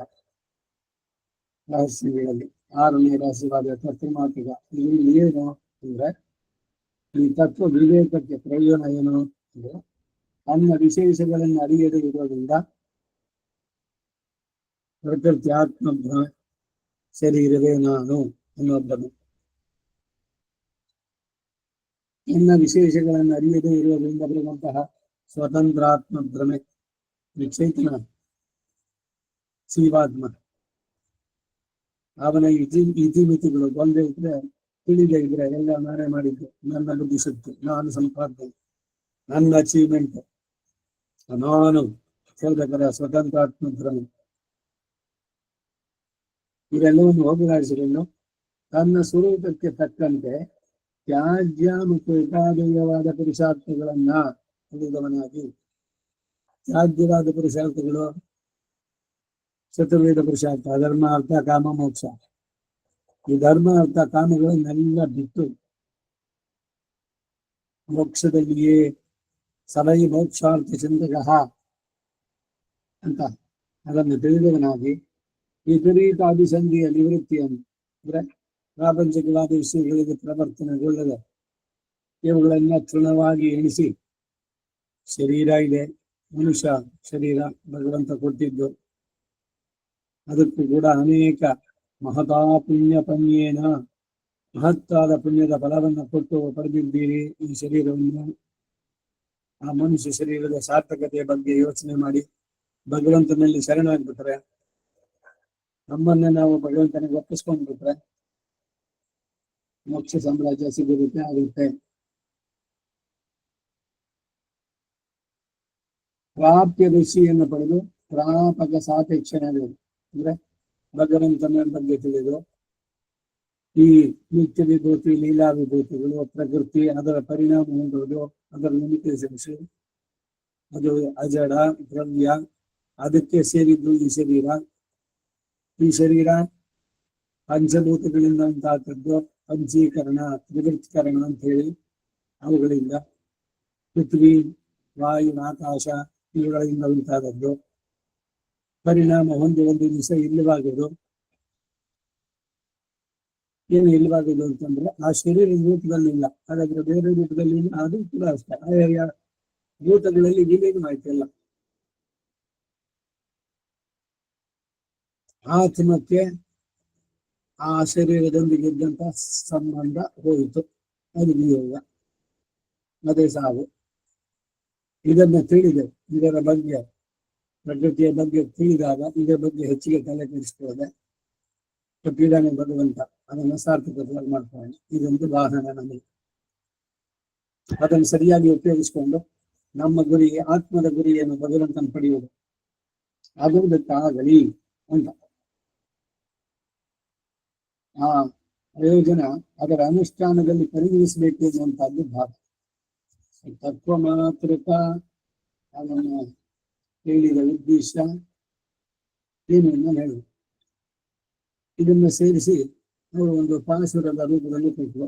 ದಿವ್ಯ ದೇಶಿಕ ಪ್ರಬಂಧ ಅಮೃತ ಪಾಶುರ 10-11 ತಿರುನಾರಣನೆನುಂ தைரமும் சித்தும் அச்சித்தும் என்னே பெருநான் மறைமொழி பேசிய தத்துவமும் இவை காத்தும் கேட்டு ஒரு நாள் உணர்ந்தவர் ஒய்யும் வகையம் நிவன்றுகவார் இருநாள் எழுத்தில் இதயங்கள் ஓதிய வெங்குணரே. ತಿರುನಾನನೆನುಂ ಧೈರ್ಯಮು ಶ್ರೀಮನ್ನಾರಾಯಣ ಎನ್ನುವ ಈಶ್ವರನು, ಚಿತ್ತುಂ ಚೇತನ ವರ್ಗ, ಅಚಿತ್ತುಂ ಎಂದು ಅಚೇತನ ವರ್ಗ ಎಂದು, ಪೆರುನಾನ್ಮರೈ ಮುಡಿ ಪೇಶಿಯ ಶ್ರೇಷ್ಠವಾದ ನಾಲ್ಮರೈ, ಮರೈ ಅಂತಂದ್ರೆ ವೇದಗಳು, 4 ವೇದಗಳ ಕೊನೆಯಲ್ಲಿ ಹೇಳಲ್ಪಟ್ಟಂತಹ ವೇದಗಳ ಕೊನೆ ವೇದ ಅಂತ. ಶ್ರುತಿ ಶತ ಶಿರಸ್ಸಿದ್ಧಂ ಅಧ್ಯಾಪಯಂತಿ, ಶ್ರುತಿಗಳ ಶಿರಸ್ಸು ವೇದಾಂತ ನಿಗಮಾಂತ, ಅವುಗಳಲ್ಲಿ ಸ್ಪಷ್ಟವಾಗಿ ಆಧಾರ ಸಹಿತವಾಗಿ ಪ್ರಮಾಣ ಸಹಿತವಾಗಿ ತಿಳಿಸಿದಂತಹ ಮಾತದು. ಅದು ಆ ನೆನೆಯಲ್ಲಿ ಹೇಳಲ್ಪಟ್ಟಂತಹ ಇವೈ ತತ್ವ ಮೋಂದು, ಈ 3 ತತ್ವಗಳನ್ನ, ಒಂದು ಚೇತನ, ಇನ್ನೊಂದು ಅಚೇತನ, ಮತ್ತೊಂದು ಇವುಗಳನ್ನು ನಿಯಮಿಸುವಂತಹ ಭಗವಂತ, ಆ 3 ತತ್ವ. ಅದನ್ನ ಕೇಟ್ಟು ವರುನಾಳ್ ಉಣಂದವ ಆಚಾರ್ಯರುಗಳ ಹತ್ತಿರ ಕೇಳಿ ಒಂದು ಕಾಲದಲ್ಲಿ ಇದನ್ನು ಮನನ ಮಾಡಿದವರು ಒಯ್ಯಂಗ ಎಂದು ಉದ್ದೇಶಿಸುವುದಕ್ಕೆ ಉಪಾಯವನ್ನು ಬಿಟ್ಟು ಒಂದು ಬೇರೆ ಯಾವುದನ್ನು ಮನಸ್ಸಿಗೆ ತಂದುಕೊಳ್ಳೋದು. ಇವೆಲ್ಲ ತಿಳಿದ ಮೇಲೆ ಈ ಸಾಕು, ಈ ಪ್ರಕೃತಿಯ ಸಂಬಂಧ. ಈರುಳಿತರುಮ ಜ್ಞಾನಕ್ಕೆ, ಜ್ಞಾನ ಅದು ಲೋಕಗಳಲ್ಲಿ, ಮಾನ್ಯಾಲಂ ಜ್ಞಾನಂ 7 ಮುಂಡಾನ್, 7 ಲೋಕಗಳನ್ನ ಉಂಡಾಂತ. ಹಾಗೆ ಬರೀ ಅಜ್ಞಾನವನ್ನು ಉಂಟು ಮಾಡುವಂತಹ ಈ ಪ್ರಪಂಚದಲ್ಲಿ ಏನೇ ಪಿರವಿಯಾನ್ ಮೇಂಡೇನ್, ಕೇರಳದ ದಿವ್ಯಕ್ಷೇತ್ರ ತಿರುವಾಟಾರ್, ಅಲ್ಲಿ ದಿವ್ಯಕ್ಷೇತ್ರವನ್ನು ನಮ್ಮಾಳ್ವಾರ್ ಕೊಂಡಾಡಿ ಹೇಳ್ಬೇಕಾದ್ರೆ ಈರುಳಿತರುಮಾನ್ಯಾಲಕ್ಕೆ, ಬರೀ ಅಜ್ಞಾನವನ್ನು ಉಂಟು ಮಾಡುವಂತ. ಏನ್ ಅಜ್ಞಾನ? ನಾನು ಸ್ವತಂತ್ರ, ಈ ಶರೀರವೇ ನಾನು, ಅದನ್ನೇ ಹೆಚ್ಚಿಗೆ ಉಂಟು ಮಾಡೋದು. ಇದೇನೇ ಈ ಪ್ರಕೃತಿ. ದೈವೀನ್ ಕೇಶಾನ್ ಗುಣಮಣಿ ಮಮ ಮಾಯ ದುರತ್ಯ ಮಾಯೆ, ಈ ಶಠ, ಇದರಿಂದ ಬಿಡಿಸ್ಕೊಳ್ಬೇಕಾದ್ರೆ ಈ ಅರಿವು ತತ್ವ ಮಾತೃಕದಲ್ಲಿ ಮೇಲೆ ಅವುಗಳನ್ನು ತಿಳಿದವರು ಅದನ್ನು ಮನನ ಮಾಡಿ ಆಮೇಲೆ ಏನು ಬೇಡ, ಈ ಟಿಪ್ಪು ಸಾಧನೆ ಚಕ್ರ ಇದು ಬಿಡಿಸ್ಕೊಳ್ಬೇಕು ಅನ್ನುವ ಬಯಕೆ ಉಂಟಾಗಿ ಅದನ್ನ ಪೂರ್ಣವಾಗಿ ಇಲ್ಲಿಯ ಭೋಗಗಳು, ಧನ ಧಾನ್ಯ, ಪಶು, ಬಹುಪುತ್ರ ಲಾಭ, ದೀರ್ಘವಾದ ಆಯಸ್ಸು, ಕೀರ್ತಿ, ಪ್ರತಿಷ್ಠೆ, ಗೌರವ, ಅಂತಸ್ತು, ಸನ್ಮಾನ, ರಿಕಗ್ನಿಷನ್ನು, ಮಣ್ಣು, ಹಸಿ, ಇವುಗಳ ಕಡೆಗೆ ಆಸಕ್ತಿಯನ್ನ ಬಿಟ್ಟು ಒಂದು ಊಹವ, ಇದ್ಯಾವುದನ್ನು ಮನಸ್ಸಿಗೆ ತಂದುಕೊಳ್ಳೋದಿಲ್ಲ. 2 4 2 4 2 ಇಂಟು 4 ಅಷ್ಟಾಕ್ಷರ ಗಣನೇನ ಸಹ ನಮೋ ನಾರಾಯಣಾಯ, ಆ ಅಷ್ಟಾಕ್ಷರದಲ್ಲಿ ಇದೆಯಂಗಲ್ ವೇದಿಯ ಸಾರಾರ್ಥಗಳನ್ನು ಅನುಸಂಧಾನ ಮಾಡುವ 8 ಆತ್ಮಗಳುಳ್ಳವರೇ, ಆತ್ಮಗುಣಗಳುಳ್ಳವರಂತಾರೆ. ಆತ್ಮಗುಣಗಳು ಅಂತಂದ್ರೆ ಅಪಹತ ಪಾಪ್ಮ ವಿಜರೋ ವಿಮೃತ್ಯು ವಿಜಿಗಿತ್ಸ ಪಿಪಾಸ ಸತ್ಯಕಾಮ ಸತ್ಯಸಂಕಲ್ಪ, ಇಲ್ಲ ಈ ಅಷ್ಟಗುಣಗಳ ಆವಿರ್ಭಾವ ಕರ್ಮದ ಶರೀರ ಬಿಟ್ಮೇಲೆ ಬರುವಂಥದ್ದು. ಆದ್ರೆ ಅದರ ಅನುಸಂಧಾನ ಇಲ್ಲಿ, ಅದನ್ನು ಕಡಿಬೇಕು ನಾವು. ಸಾಕು, ಇದೆಲ್ಲ ಬೇಡ, ದೇವತೆ ಆಗೋದು ಬೇಡ, ಕೀಟಗೂ ಆಗೋದು ಬೇಡ, ಮನುಷ್ಯನಾಗೂ ಆಗೋದು ಬೇಡ. ಇದನ್ನು ಬಿಡಿಸ್ಕೊಂಡು ಸಾಕಲ್ಲ ಅನ್ನುವಂತಹ ತೀವ್ರತೆ ಉಂಟಾಗಬೇಕು. ಅಂದ್ರೆ ಇದರಲ್ಲಿ ಅನಾಸಕ್ತಿ ಉಂಟಾಗುತ್ತೆ. ಪ್ರಾಪಂಚಿಕವಾದ ವಿಷಯದಲ್ಲಿ ಅನಾಸಕ್ತಿ ಉಂಟಾಗಿದೆ. ನಾನೇನು ತಿನ್ನೋದೇ ಇಲ್ಲ, ಏನನ್ನು ಧರಿಸು ಆಗುದಿಲ್ಲ, ಡ್ರೆಸ್ಸು ಹಾಕೋಲ್ಲ ಅಂತಂದ್ರೆ ಆಗುತ್ತೇನ? ಶರೀರ ಇರೋಷ್ಟು ದಿವಸ ಬೇಕು, ಆಸನ ವಸನ ಇರೋದಕ್ಕೊಂದ ಮೇಲೆ ಎಲ್ಲ. ಅದು ಇದು ಯಾವುದು ನಮಗೆ ಪ್ರಮಾಣ ಅಲ್ಲ, ಪ್ರಧಾನ ಅಲ್ಲ ಅಂತ. ನನಗೆ ಹಿಂಗೆ ಇರಬೇಕು, ನನಗೆ ಈ ತರ ಇದ್ರೆ ಸರಿಯೋದು, ನಾನು ನಂದೆಲ್ಲ ಹೀಗೇನೆ, ಈಗ ನಡಿಬೇಕು, ಎಲ್ಲ ಶರೀರವೇ ನಾನು ಅನ್ನೋವಾಗ ಇದೆಲ್ಲ ನಾನು ನಂದು ಇಲ್ದಿದ್ದರೆ ಏನು ಅಂತಂದ್ರೆ ಇವತ್ತು ಸಿಗ್ತಾ ಸಂತೋಷ, ಸಿಗ್ಲಿಲ್ವ ದುಃಖನೂ ಇಲ್ಲ. ಇನ್ನೊಂದು ಇಷ್ಟ ಅನ್ನಬಹುದು ಅನ್ಸುತ್ತ, ನಾಳೆ ತಿಥಿ ಊಟ, ನಾಳಿದ್ದು ಉಪವಾಸ, ಯಾವುದಕ್ಕೂ ತಲೆ ಕೆಡಿಸ್ಕೊಳ್ಳಲ್ಲ. ಒಂದಗಳು ಹೆಚ್ಚಾಗೋದು, ಇನ್ನೊಂದಗಳು ಕಡಿಮೆ ಆಗೋದು, ಎಲ್ಲ ನಮ್ಮ ಕರ್ಮದ ಪ್ರಕಾರ ಬರುತ್ತೆ. ಇದನ್ನು ಅನುಭವಿಸೋದು, ಇದು ಯಾವ್ದು ಅಲ್ಲ ನಮ್ಮ ಗುರಿ. ನಮ್ಮ ಗುರಿ ಏನು? ಇವತ್ತು ಸಾವಿನ ಚಕ್ರ ಬಿಡಿಸ್ಕೊಳ್ಬೇಕು. ಇದನ್ನ ಗುರುವಿನಲ್ಲಿ ಉಪದೇಶ ನೇರವಾಗಿ ಕುಳಿತು ಕೇಳಿ ಅದರ ಸಂದೇಹಗಳಿದ್ದನ್ನು ಪರಿಹಾರ ಮಾಡಿಕೊಂಡು ಅವ್ರು ಹೇಳಿದಲ್ಲಿ ಶ್ರದ್ಧೆ ನಂಬಿಕೆ ಇಟ್ಟು ಭಗವಂತನನ್ನ ಪ್ರಾರ್ಥನೆ ಮಾಡಿ, ಸಾಕು ನನಗೆ ಈ ಜಗದ ಮೂದಲಿಸಿ ಗೋಗರೆವ ಜೀವಿಯೇ, ಆ ಜಗದ ಮೇಲೆಯೋ ದೂರವಿಲ್ಲ, ಅಂತರ್ದು ಆಗಲ್ಲ, ಖಂಡಿತ ಸಿಗುತ್ತೆ ಮೋಕ್ಷ. ಅದಕ್ಕಾಗಿ ಇಲ್ಲಿ ಮನುಷ್ಯ ಶರೀರದಲ್ಲೇ ನೀವು ಮಾಡಿ ಭಗವಂತನಿಗೆ ಎಲ್ಲವನ್ನೂ ಒಪ್ಪಿಸಿ, ನಾನು ಅನಾದಿ ಕಾಲದಿಂದ ಮಾಡಿದ ಈ ಕರ್ಮಗಳು ಇದನ್ನೆಲ್ಲ ನೀವು ಕ್ಷಮಿಸಿ ಮೊದಲು ಪ್ರಾಯಶ್ಚಿತ್ತ. ಸರ್ವಾಪರಾಧಂ ಅಶೇಷದ ಕ್ಷಮಸ್ವ ಅಂತ ಹೇಳಿ ಇನ್ನು ಮತ್ತೆ ನನಗೆ ಇನ್ನೊಂದು ಬರುವುದು ಬೇಡ, ಆಚಾರ್ಯನಿಕೇನ ನಾನು ನಿನ್ನಲ್ಲಿ ಸನ್ನಾಗಿ ಮಾಡಿದ್ದೆ, ನನ್ನನ್ನು ನಾನು ನಿನಗೆ ಒಪ್ಪಿಸುವಂತಹದ್ದಿದೆಯಲ್ಲ ಈ ಕಾರ್ಯ, ಅದು ಆಚಾರ್ಯನಿಕೇನಾಗುವಂಥದ್ದು. ಅದೇ ಪ್ರಪತ್ತಿ, ಶರಣಾಗತಿ, ಆತ್ಮನಿಕ್ಷೇಪ, ಪ್ರಪದನ, ಭರನ್ಯಾಸ ಆದ ಮೇಲೆ ಏನು ಬೇಕು ಅದು ಇದು ಗೊತ್ತಿಲ್ಲ. ಇದೆಲ್ಲ ರಹಸ್ಯ ವಿಚಾರಗಳಲ್ಲಿ ಹೇಳಿದ್ದಾರೆ ಇವರೆಲ್ಲ. ದೇಶಕ್ಕೆ ಸಿಗ್ತಾ ಸಂತೋಷ, ಸಿಗ್ಲಿಲ್ಲ ಬೇಕಾಗಿಲ್ಲ. ಅದು ಸಿಕ್ತು ಅಂತ ಬಹಳ ಸಂತೋಷ ಪಡಲ್ಲ, ಇಲ್ಲ ಯಾವ್ದು ಹೋಯ್ತು ಅಂತ ದುಃಖ ಪಡೋದಿಲ್ಲ, ಯಾವುದಕ್ಕೂ ತಲೆ ಕೆಡಿಸ್ಕೊಳ್ಳಲ್ಲ, ಟೆನ್ಷನ್ನೇ ಇಲ್ಲ. ಏನೋ ರೋಗ ಬರುತ್ತೆ, ಅದಕ್ಕೂ ದುಃಖ ಇಲ್ಲ. ಶರೀರ ಹೋಗೋದಕ್ಕೊಂದು ಮಾರ್ಗ ಆಗ್ಲಿ, ಇನ್ಕ್ಯೂರಬಲ್ ಡಿಸೀಸು ಸಂತೋಷ. ಅವಾಗ ಸದ್ಯ ಈ ಕರ್ಮ ಶರೀರ ಕಳ್ಕೊಳ್ಳೋದಕ್ಕೆ ಒಂದು ಡೇಟ್ ಒಂದು ಗೊತ್ತಾಯ್ತಲ್ಲ, ಈಗ ಕ್ಯಾನ್ಸರ್ ಮತ್ತೊಂದು ಬಂತು, ಅವಾಗ ಇಟ್ಕೊಡೋದಿಲ್ಲ. ಏನೇನು ಕರ್ಮ ಇತ್ತು ಅದೆಲ್ಲ ತೀರಿಸ್ಬಿಟ್ಟು ಬ್ಯಾಲೆನ್ಸ್ ಈಗ ನಿಲ್ಲಾಗ್ಬೋದು. ಪ್ರಾರಬ್ಧಂ ಪರಿಭಜ್ಯ ಕರ್ಮ ಸಕಲಂ ಪ್ರಕ್ಷೀಣ ಕರ್ಮಾಂತರ. ಆಮೇಲೆ ಇಲ್ಲಿಂದ ಹೊರಟಿದ ತಕ್ಷಣ ಅಲ್ಲಿಯ ದಿವ್ಯ ಲೋಕ, ಅಲ್ಲಿ ಅರ್ಚರಾಧಿಪತಿ ಅವರೆಲ್ಲ ಬರುವಂತಹದ್ದು.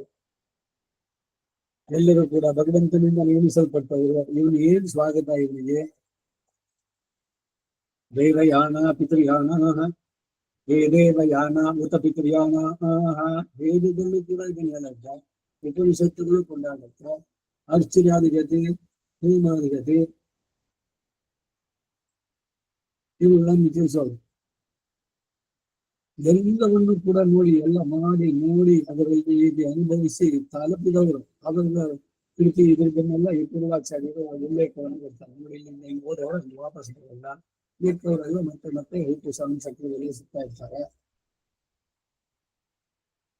ಇದೆಲ್ಲವನ್ನು ವಿಚಾರ ಮಾಡಿ, ಸಾರದಡುಗೆಯ ವಿಚಾರದೊಲೆಯಲ್ಲಿ ಮಾಡಿ, ಇದೆಲ್ಲ ಅಸಾರವಾದದ್ದುಂಟ ಅದರ ಬಗ್ಗೆ ಹೆಚ್ಚಿಗೆ ಪರಿಕರಿಸಿಕೊಂಡ್ರೆ ಅದು ಬೇಡ ಅಂತ ಹೇಳೋದು. ಶರೀರ ಹೇಳ್ತಂತ ಆಹಾರ ಬೇಕು, ಅದು ಇಂಥದ್ದೇ ಆಹಾರ ಬೇಕು ಅಂತಿಲ್ಲ. ಭಗವತ್ ಪ್ರಸಾದ ಆವತ್ತಿಗೆ ಎಷ್ಟೋ ಅಷ್ಟೇ, ಅದು ತುಂಬಾ ಇದೆ ಅಂತ ಹೆಚ್ಚಿಗೆನೂ ತಿನ್ನಲ್ಲ. ಎಲ್ಲದರಲ್ಲೂ ಇತು ಇಲ್ಲಿನ ಬಾಳಿನಲ್ಲಿ ಯುಕ್ತಾಹಾರ ವಿಹಾರಸ್ಯ ಯುಕ್ತ ಚೇಷ್ಟಸ್ಯ ಕರ್ಮಸು. ನೋಡೋಕೆಲ್ಲ ಭಗವಂತನಿಗಾಗಿ ಮಾಡ್ತಾ ಇದ್ದಾಗ ಮುಂದಿನ ಜನ್ಮಗಳಿಗೆ ಏನು ಕಾಯ್ತು, ಕರ್ಮ ಏನು ಮಾಡ್ತಾನೆ ಇಲ್ಲ. ಯಾಕಂದ್ರೆ ಎಲ್ಲವೂ ಭಗವಂತ ಮನಸ್ಸು ಭಗವಂತನಲ್ಲಿಯೇ ಪೂರ್ಣವಾದ ನಿಶ್ಚಲವಾದಂತಹ ಭಕ್ತಿ. ಅದರ ತೀವ್ರತೆ ಎಷ್ಟು ಮಟ್ಟಿಗೆ ಇದ್ರೆ ಸಾಕು ನಮ್ಗೆ, ಇದು ಭಗವಂತ ಯಾವಾಗಲೂ ನಿನ್ನ ಚರಣ ಸೇವೆ ನನಗೆ ಸಿಗುವಂತಹದ್ದು ಎಂದಿಗಾವುದು ನಿನ್ನ ಚರಣ ಸೇವೆ. ನಿತ್ಯ ಕೈಂಕರ್ಯ ಪ್ರಾಪ್ತಿ ಅಪೇಕ್ಷೆಯ ರಾಮಾನುಜ ಕಾರಣದಲ್ಲಿ ಗೋದಾದೇವಿ ನಿತ್ಯ ರಾಮ ಶೈವ ಮತ್ತೆ ನನ್ನ ಕಾರಣಗಳು ಮಾತು ನನ್ನಲ್ಲಿ ಬೇರೆ ಏನು ಬೈಕೆಗಳು ಬರ್ತದನ್ನೆಲ್ಲ ತೆಗೆದಿಲ್ಲ, ಒಂದು ನನಗೆ ಬರಲೇಬಾರದು. ಇದು ದೃಢವಾದಂತಹ ಸಂಕಲ್ಪದಿಂದ ಭಗವಂತನಲ್ಲಿ ಶರಣಾಗಿ ಅವನ ಜೀವನ ಸಾರ್ಥಕತೆ ಮಾಡ್ಕೊಳ್ಳುವಂತ. ಯಾವಾಗ ಈ ಲೋಕದ ಇರುವಂತ ಈ ಐಶ್ವರ್ಯ, ಇದು ಇಂದ್ರಿಯಗಳಿಗೆ ತುಷ್ಟಿ ಇದೆಯಲ್ಲ, ಇದರ ಬಗ್ಗೆ ಗಮನ ಬಿಟ್ಟು ಅವನ ಕಡೆ ಕೇಂದ್ರೀಕೃತವಾದಾಗ ಸಹಜವಾಗಿ ಇದನ್ನೆಲ್ಲ ಬೀಳ್ತಾನೆ ಭಗವಂತ. ಅವನು ಸಂಕಲ್ಪ ಮಾಡ್ತಾನೆ, ದದಾಮಿ ಬುದ್ಧಿಯೋಗಂತ. ಇವನು ಹರಿಷಡ್ವರ್ಗಗಳಿಂದ ಮುಕ್ತನಾಗ್ತಾನೆ. ಯಾರ ಬಗ್ಗೆ ದ್ವೇಷ ಪ್ರತಿಕಾರ ಮತ್ತದಿರಲ್ಲ. ಇನ್ಯಾರೋ ತುಂಬಾ ಹತ್ತಿರದವರು ಅಂತಾನು ನೆನ್ಸೋಲ್ಲ, ಅವ್ರು ಯಾರೋ ಬಹಳ ದೂರದವರು ಅಂತೂ ಇಲ್ಲ. ಯಾಕೆಂದ್ರೆ ಯಾರಿಂದ ಏನು ಆಗಕ್ಕಾಗಿಲ್ಲ. ಇಲ್ಲಿ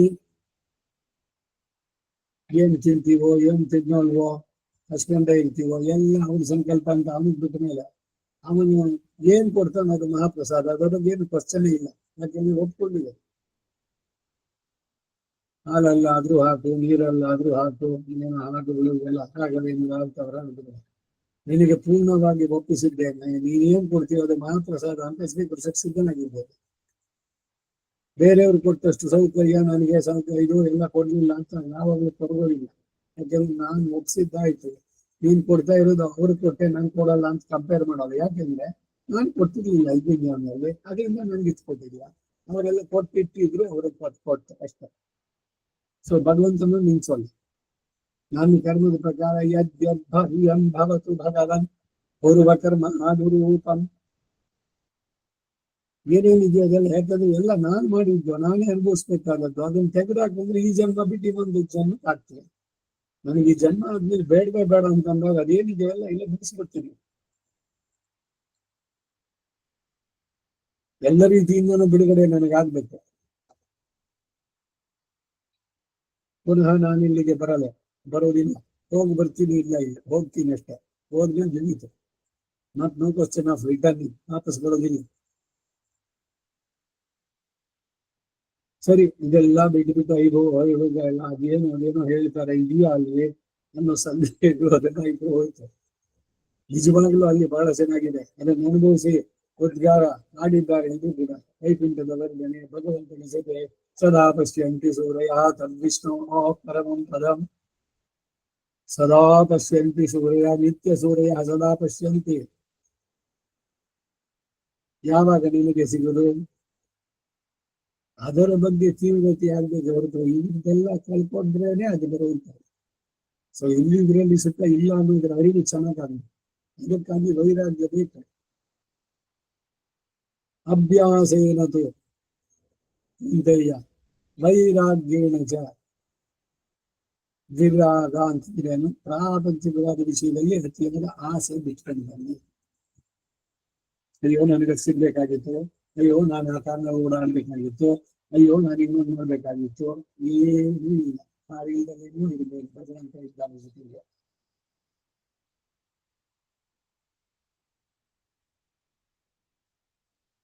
ಆ ಮನಸ್ಥಿತಿಯನ್ನು ಬಯಸ್ಕೊಂಡು ಇಲ್ಲಿಯ ಭೋಗಗಳನ್ನೆಲ್ಲವನ್ನು ಸುಳ್ಯಕ್ಕೆ ಸಮಾನವಾಗಿ ಕಾಣಬೇಕು. ಅವನ ದಿವ್ಯ ಚರಣಗಳು ನನಗೆ ಅತ್ಯಂತ ಭೋಗ್ಯವಾದದ್ದು. ಯೋ ನಿತ್ಯಂ ಅಚ್ಯುತ ಪದಾಂಬುಜ ಯುಗ್ಮ ರುಕ್ಮಂ ವ್ಯಾಮೋಹತಃ ತರಿತರಾಣಿ. ಅದನ್ನು ಬಿಟ್ಟು, ಆ ದಿವ್ಯ ಚರಣಗಳನ್ನು ಬಿಟ್ಟು ನಿತ್ಯ ಎಲ್ಲವನ್ನೂ ಕೂಡ ತೃಣಾಯ ನೀನೆ, ಈ ಎಲ್ಲ ಲೋಕಗಳು, ಅಲ್ಲಿ ಆಧಿಪತ್ಯ, ಈ ಬ್ರಹ್ಮನೋ ಇಂದ್ರನೋ ಪದವಿಗಳು ಎಲ್ಲವನ್ನು ತೃಣಕ್ಕೆ ಸಮಾನವಾಗಿ ಭಾವಿಸಿದರಲ್ಲ. ಆ ಆಚಾರ್ಯರನ್ನು ನಾವು ಆಶ್ರಯಿಸಿದವಲ್ಲ, ಅವರು ತೋರಿದ ಮಾರ್ಗದಲ್ಲಿ ಹೋದ್ರೆ ನಮಗೆ ಸಿಗ್ಬಿಡ ಖಂಡಿತ. ಕಾರಣಮಾಯಿ ಉಯಿರಾಹಿ ಅನೈತ್ತುಂ ಕಾತ್ವಂ ಕರುಣೆ ಮುಹಿಲ್ ಕಮಲಯುಡಂ ಇಳಂಗುಮಾರು நாரணனார் வடிவான உயிர்களெல்லாம் நாம் என்று நல் அடிமைக்கு ஏற்குமாறும் ஆரணி நீர் முதலான மாய காலம் தரிவான் என்று வைகுருவாம் தன்மைதானும் புரணி சீர் மதியுள்ள குருக்கள் காட்ட குறிப்புடன் நாம் கண்ட வகை கூறினோமே. இது இன்னொன்று பாசனம். ಅಮೃತರಂಜನಿ ಮೇಲೆ ಕಾರಣಮಾಯಿ ವೀರಾಗಿ ಎಲ್ಲದಕ್ಕೂ ಕಾರಣನಾಗಿ ಅಂತರ್ಯಾಮಿಯಾಗಿ ಅಂತಃ ಪ್ರವಿಷ್ಟ ಶಸ್ತಾಜನಾನಾಂ ಸರ್ವಾತ್ಮ ಅನಂತಂ ಕಾತ್ವಂ ಎಲ್ಲರನ್ನ ರಕ್ಷಿಸುವಂತಹದ್ದು. ಇದನ್ನು ಅಂದ್ರೆ ಒಂದು ಸಾಬಿ ಇಟ್ಕೊಂಡು ಹೊಡೆಯೋದಲ್ಲ. ಭಗವಂತ ಯಾರಿಗೂ ಇದು ಮಾಡಲ್ಲ. ಕೃಷ್ಣನ ಕೈನಲ್ಲಿ ಇದ್ದಿದ್ದು ಚಾಬಿ ಅಷ್ಟೇ, ಅದ್ರ ಓಡಿಸ್ಬೇಕಾದ್ರೆ ಆ ಚಾಬಿಯಲ್ಲಿ ಯಾವಾಗಲೂ ಹೊಡೆದ ಕೃಷ್ಣ ವಿಶ್ವಹೃದಯ ಚೆನ್ನಾಗಿ ತಿಳಿದು ಸುಮ್ಮನೆ ಅವ್ರು ಮುಟ್ಟುದು ಸಾಕು. ಇವನ ಇಂಟೆನ್ಷನ್ ಏನು ಅಂತ ಹೇಳಿ ಅಲ್ಲಿಗೆ ಮನೋವೇದಿಯಲ್ಲಿ ಕರ್ಕೊಂಡು ನಿಲ್ಲಿಸ್ಬಿಡ್ತಿದ್ದೆ. ಹಾಗೆ ಎಲ್ಲರನ್ನು ರಕ್ಷಿಸುವಂತಾನು ಕರುಣೆ ಮುಹಿಂ, ಕರುಣೆಯ ಮೇಘದಂತಾಗಿ. ಭಗವಂತನಿಗೂ ಈ ಮೇಘಕ್ಕೂ ಏನು ಸಾಮ್ಯ ಅಂತಂದ್ರೆ, ಮೇಘಗಳು ತಮ್ಮ ಪ್ರಯೋಜನಕ್ಕಾಗಿ ಏನಾದ್ರು ಬರುತ್ತೆ. ಮಳೆ ಸುರಿಸತ್ವ ಹೋಗ್ಲಿ, ಮಳೆ ಸುರಿಸೋದ್ರಲ್ಲಿ ಇವರು ಶ್ರೀಮಂತರು ಅಥವಾ ಅವರು ತುಂಬಾ ಸೋತ್ರಿಯರು, ಅದಕ್ಕೆ ಅವ್ರ ಮನೆಯಲ್ಲ ಜಾಸ್ತಿ ಬಸೋಣ. ಬೇರೆಯವರೆಲ್ಲ ಘಾತಕರು, ಅದಕ್ಕಾಗಿ ಅವ್ರಿಗೆ ಮಳೆ ಬೇಡ ಅಂತ ಏನಾದ್ರು ಕಡಿಮೆ ಮಾಡುತ್ತಾರೆ. ಎಲ್ಲರ ಮೇಲೂ ಸಮಾನವಾಗಿರುವಂತ ಹಾಗೆ ಭಗವಂತನ ಕೃಪೆಯನ್ನು ವೃಷ್ಟಿಗೆ ಹೋಲಿಸೋದು, ಕೃಪಾವೃಷ್ಟಿ. ಅದಕ್ಕಾಗಿ ಅವನನ್ನ ಕರುಣೆ ಮಿಹಿಲ್ಲದು, ಕರುಣೆಯ ಮೇಘ ಅಂತವನಾಗಿ ಕಮಲೆಯುಡನ್ ವಿಲಂಗ ಮಾರೋ ಶ್ರೀದೇವಿ ಜೊತೆಯಲ್ಲೇ ಸದಾ ಪ್ರಕಾಶಿಸುವ ಪ್ರಕಾರವನ್ನ ನಾರಾಯಣನಾರ್ ಬಡಿವಾಣ ಪರಮಾತ್ಮನ ಶರೀರವಾದಂತಹ ಗಳೆಲ್ಲ ಜೀವಾತ್ಮರಗಳೆಲ್ಲ ಭಗವಂತನಿಗೆ ಶರೀರ, ಚೇತನ ಅಚೇತನ ಎರಡು ಕೂಡ ಸರ್ವಂ ಭಗವದ್ ವಪು. ನಾವೆಂದ್ರೆ ಆ ಜೀವಾತ್ಮಗಳೆಲ್ಲ ನಾನು ಎಂಬ ಭಾವವನ್ನ ಜಯಿಸಿ, ನಾನು ಅಂತ ಹೇಳುವಲ್ಲ, ಅದಕ್ಕೆ ಅವನ ಕಿಂಕರ ಅಂತ ಹೇಳ್ಕೊಳ್ಳೋದ್ರಲ್ಲಿ ನಲ್ಲಡಿನೈ ಕೇರ್ ಕುಮಾರ ನಿತ್ಯ ಸೂರ್ಯಗಳು ಮಾಡುವ ಶ್ರೇಷ್ಠವಾದ ಕೈಂಕರ್ಯವನ್ನು ಮಾಡಲು ಅರ್ಹರಾಗಿರುವ ರೀತಿಯನ್ನ ಧರಣಿ ನೀರು ಮೊದಲಾದ ಮಾಯೆ, ಭೂಮಿ ನೀರು ಮೊದಲಾದವಾಗಿ ಖಂಡಿಸುವ ಈ ಮೂಲ ಪ್ರಕೃತಿ ಕಾಲಂತನಿವಾನ್ ಕಾಲ ಸುಖ ಅಭಿಪ್ರಾಯ ಎನ್ನುವ ಇವೆಲ್ಲವೂ ಅವನಿಗೆ ಗುರುವಾಂ ತನ್ಮೈದಾನು ಶರೀರವಾಗುವ ಸ್ವಭಾವವನ್ನ ಪೂರಣಿಸಿ ನದಿಗೆಡೆಯ ಸೂಕ್ಷ್ಮವಾದ ಶ್ರೇಷ್ಠವಾದ ಜ್ಞಾನವುಳ್ಳಂತಹ ಗುರುಗಳು ಕಾಟ ಗುರುಗಳು ಉಪದೇಶಿಸಲು ಕುರಿ ಪುಡನ್ ಗಮನವಿಟ್ಟು ಸರಿಯಾಗಿ ಕೇಳಿಸ್ಕೊಂಡು, ಸರಿಯಾಗಿ ಕೇಳಿಸ್ಕೊಳ್ಳೋದು ಅಂದ್ರೆ ಏನು? ಈ ಓದೋದಕ್ಕೂ ಅಭ್ಯಾಸ ಮಾಡೋದಕ್ಕೂ ವ್ಯತ್ಯಾಸ ಇರುತ್ತೆ. ಈ ಬರೀ ರೀಡಿಂಗ್ ಆಗ್ಬಾರ್ದು, it should be study. Study ಅಂದ್ರೆ ಓದಿದ್ದನ್ನ ಮನಸ್ಸಿನಲ್ಲಿ ಚೆನ್ನಾಗಿ ತಗೊಂಡು ಇದನ್ನ ದೇವರ ಮನನ ಮಾಡಿ ವಿಚಾರ ಮಾಡಿ, ಇದು ದೃಢವಾದದ್ದು, ಇದು ನಿಶ್ಚಿತವಾದಂತಹದ್ದು ಅಂತ ತಿಳಿದು ಅದರಂತೆ ಅದನ್ನು ಆಚರಿಸಿದಾಗ ಅನುಷ್ಠಾನ ಪರ್ಯಂತವಾಗಿ ಇರುವಂತಹ ಈ ವಿದ್ಯೆ ಅದು ನಮಗೆ ಫಲ ಕೊಡುತ್ತೆ. ಹಾಗೆ ಸೂಕ್ಷ್ಮವಾದ ಶ್ರೇಷ್ಠವಾದ ಜ್ಞಾನವುಳ್ಳ ಗುರುಗಳು ಕಾಟ ಗುರುಗಳು ಉಪದೇಶಿಸಲು ಗುರಿ ಕೂಡ ಗಮನವಿಟ್ಟು ನಾನು ಕಂಡವ ಹೈ, ನಾವು ತಿಳಿದುಕೊಂಡಂತೆ ಊರಿನೋ ಹೇಳಿದ್ರು ಹೇಳ್ತಾರೆ. ನಾವು ಹೇಳ್ತಾ ಇದ್ದೀನೋ ಇದೆಲ್ಲ ನನ್ನ ರಿಸರ್ಚ್, ಏನಾದ್ರು ಎಲ್ಲರೂ ಇದೆಯಾ ಇಲ್ಲ ಅನ್ವೇಷಿಸಿ ಹೇಳೋದು. ನಾನು ಗುರುಗಳಿಂದ ಏನನ್ನ ತಿಳಿದು ನಮ್ಗೆ ಯಥಾರ್ಥವಾಗಿ ಅದನ್ನ ನಾನು ಅನುಷ್ಠಾನದಲ್ಲಿ ತಂದಿನೋ ಅದನ್ನ ನನ್ನನ್ನು ಆಶ್ರಯಿಸಿ ಬಂದವರು ಅವರುಗಳು ಕೂಡ ಎಲ್ಲರೂ ಉದ್ಧಾರವಾಗಿ ನನ್ನ ಇದಕ್ಕೆ ಬರಲಿ. ಓದಾದು ಹೇಳಿದಲ್ಲ, ನನಗೆ ಸವತಿ ಮತ್ಸರ ಇಲ್ಲ, ರಂಗನಾಥನನ್ನೇ ನನ್ನ ಪತಿಯಾಗಿ ಪಡೆದ, ನೀವುಗಳು ಕೂಡ ಅವನನ್ನೇ ಪತಿಯಾಗಿ ಪಡೆಯಿರಿ, ನನ್ನಂತೆ ನೀವು ಮಾಡಿ ಸಿಗ್ತಾನೆ ಭಗವಂತ ಅಂತ ಮಾರ್ಗವನ್ನು ತೋರಿಸಿದ್ವಿ. ಹಾಗೆ ಇಲ್ಲಿ ತಿಳಿಸಿದ್ದೇನೆ ಎಂದು ಸ್ತನಂದಯೈರಪಿ ಸಹಸೈವ ಸುಗ್ರಹ ಸಮುತ್ತಿತಾನುಧಿರಿವ ವೆಂಕಟೇಶ್ವರಾದ ಪರಾವರ ಸ್ಥಿತಿ ತತ್ವ ಮಾತೃಗಾನ ಕರೋತ್ಸ್ಯಸೌ ಕರತಲ ಮೌಕ್ತಿಕೋಪಮಾಂ ಅಕ್ಷಯ್ಯ ಶಾಂತಿ ಮಕರಂದ ರಸ ಪ್ರಸಕ್ತಾನ್ ಅಭ್ಯರ್ಥಯೇ ಪುರವಿದಂಗ್ರಿ ಸರೋಜ ಬೃಂಗಾನೆ कामं प्रसीदत यताहम् अनन्यभावः कर्णामृतानि भवतान् अवतारयेयम् इति कविताख्यसिंहस्य सर्वग्रन्थ स्वतन्त्र वेदान्ताचार्यस्य कृतिषु तत्त्वमातृका समाप्ताः. ತತ್ವಮಾತೃಕ ಇಲ್ಲಿಗೆ ಸಂಪನ್ನವಾಗಿದೆ. ಈ ಶ್ಲೋಕ ಕಡೆಯಿಂದ ಓದಿದೆ. ಇಲ್ಲಿ ಇವತ್ತಿನ ಜೋಡಿಗೆ ತಿಳಿಸಿದ ಫಲ ಏನು ತಿಳಿಸಿದ ಮೇಲೆ ಪರಸ್ವರೂಪ ಮತ್ತು ಅಪರ ಸ್ವರೂಪ, ಅಪರ ತತ್ವದ ಸ್ವರೂಪ ಅವರ ಪರ ಅವರ ಆ ಸ್ವರೂಪ ಇವುಗಳನ್ನು ತಿಳಿಸುವ ತತ್ವ ಮಾತೃಕೆ ಶ್ರೀ ವೆಂಕಟನಾಥರಿಂದ ನಿಧಿಯಂತೆ ವಿಧಿಸಿತು. ಎಳೆಯ ಮಕ್ಕಳಿಂದಲೂ ತಕ್ಷಣ ತತ್ವವನ್ನು ಇದು ಸುಲಭವಾಗಿ ಬೆಳೆಯುವಂತೆ ಉಪಕರಿಸುತ್ತೆ. ಸನಂದಯ ಅಂತ ಹೇಳಿದಂತೆ ಇದು ಅಂಗೈಯಲ್ಲಿರುವ ಮುಕ್ತಿಗೆ ಸಮನಾಗಿ ಸುಲಭವಾಗಿ ತತ್ವವನ್ನು ತಿಳಿಸ್ತಿರ್ತೇನೆ. ಅಂಗೈನಲ್ಲಿರುವ ಮುಕ್ತಿಗೆ ಬೇರೆ ಇನ್ನೇನಾದ್ರೂ ಬೇಕಾ? ಅರಳು ಅಷ್ಟು ಸ್ಪಷ್ಟ ಅಂತ ಸುಲಭವಾಗಿ ತಿಳಿಯುವಂಗೆ ಮಾಡಿ ತತ್ವವನ್ನು ತಿಳಿಸಿಕೊಡೋದು. ಎರಡನೇ ಶ್ಲೋಕ, ನಾಶರಹಿತವಾಗಿರುವ ಶಾಂತಿ ಎಂಬುವ ಮಕರಂದ ಆನಂದಾನುಭವದಲ್ಲಿ ಪ್ರಸಕ್ತರಾದವರು ಮುರಾಸುರನನ್ನು ಸಂಹಾರ ಮಾಡಿದ ಮುರಾರಿ ಆ ಪರಮಾತ್ಮನ ಪಾದಕಮಲಗಳಲ್ಲಿ ಭೃಂಗಗಳಂತೆ ಆಸಕ್ತರಾದವರು, ಪರಮಾತ್ಮನ ಚರಣಕಮಲಗಳು ಕಮಲ ಅದು, ಈ ದುಂಬಿಗಳು ಕಮಲದಲ್ಲಿರುವ ಮಧುವನ್ನು ಹೀರುತ್ತೆ ಹೋದಂತೆ ಭಗವಂತನ ದಿವ್ಯ ಚರಣಗಳಲ್ಲಿ ಅತ್ಯಂತ ಆಸಕ್ತಿ ಇರುವಂತಹದ್ದು. ನಾನು ಹೀಗೆ ಅನನ್ಯ ಭಕ್ತಿಯಿಂದ ಕೂಡಿ ನಿಮಗೆ ಕೇಳದೆ ಅಮೃತಪ್ರಾಯವಾದ ಪ್ರಬಂಧಗಳನ್ನು ರಚಿಸುವಂತೆ ನನ್ನ ಬಗ್ಗೆಗೆ ತಾವು ಚೆನ್ನಾಗಿ ಪ್ರಸನ್ನರಾಗಬೇಕು ಅಂತ ಭಗವಂತನನ್ನು ಪ್ರಾರ್ಥನೆ ಮಾಡ್ತಾರೆ ವೇದಾಂತ ದೇಶಗಳು. ಅಲ್ಲಿಗೆ 6ನೆಯ ರಹಸ್ಯ ಸಂಪನ್ನವಾಯಿತು, ತತ್ವ ಮಾತೃಕ.